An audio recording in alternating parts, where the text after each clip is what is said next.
Hello students, hope you all are well. Last time we have done lesson number 4, the Union Judiciary, the Supreme Court, and today we are going to discuss lesson number 5, the State Judiciary, that is High Court. As I told you earlier that Supreme Court is the apex court and under that high courts are there and then our subordinate courts are there. So this is the second highest court in our country. First is Supreme Court, then high courts are. According to our reduced syllabus, only 3 topics are there from this chapter. So let us start with that first topic, that is composition.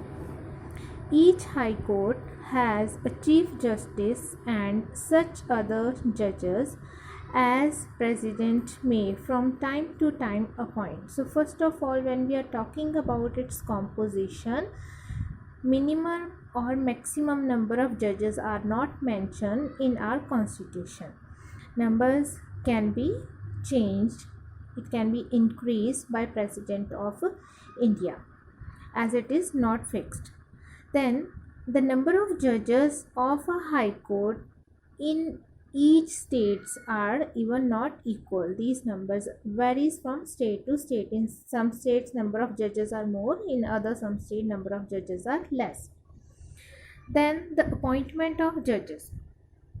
The Chief Justice of High Court is appointed by the President of India in consultation with the Chief Justice of the Supreme Court and the Governor of the concerned state. Here means the governor of that particular state where this particular high court is there. It means President is having the authority to appoint the Chief Justice of each and every high courts in India, but individually he is not having this authority to appoint. He must consult with the Chief Justice of Supreme Court of India and with the governor of that particular state only. Then the appointment of other judges means except Chief Justice, other judges are also there. So in case of other judges, President of India, when he will appoint the judges, he will also make the same manner, except that in their case the Chief Justice of High Court shall also be consulted. Means same procedure is there as our President is appointing the judges of Supreme Court, but when we are talking about High Court, the difference is here that when they are going to appoint other judges of High Court, then Chief Justice of High Court also be consulted. Then the Supreme Court ruled that the Chief Justice of India should consult 2 senior most judges of the Supreme Court before making any recommendation to the President in this regard.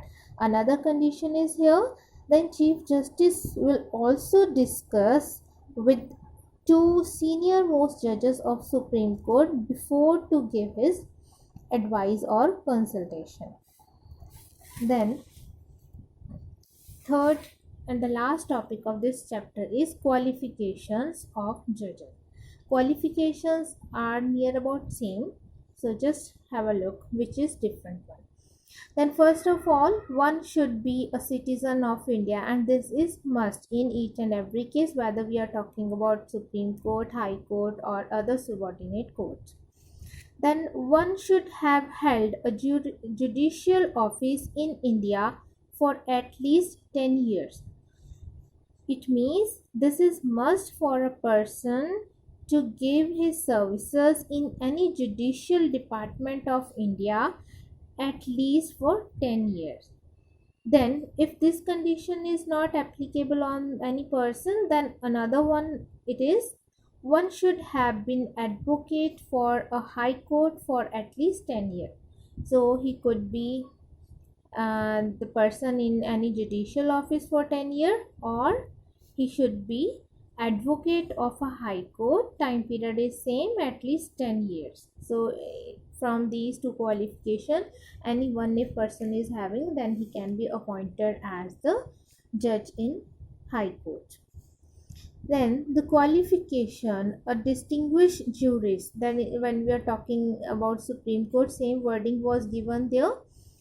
And this wording, a distinguished jurist, it was added by 42nd Amendment Act 1976.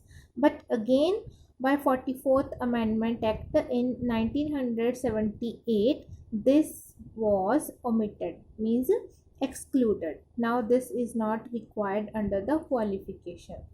So one thing I just want to tell you, the mistake that generally students are doing while giving answer of this question qualification, whether it is about Supreme Court or High Court, they are mentioning, I don't know why, but they are mentioning one another point regarding their age. So there is nothing related to age that could be there, means nothing is mentioned in our Indian constitution about the age, that minimum age requirement is this or that.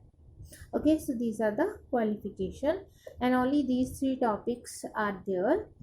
With this our chapter is over here. Next topic is subordinate courts, then that I will send you in our next video. Thank you.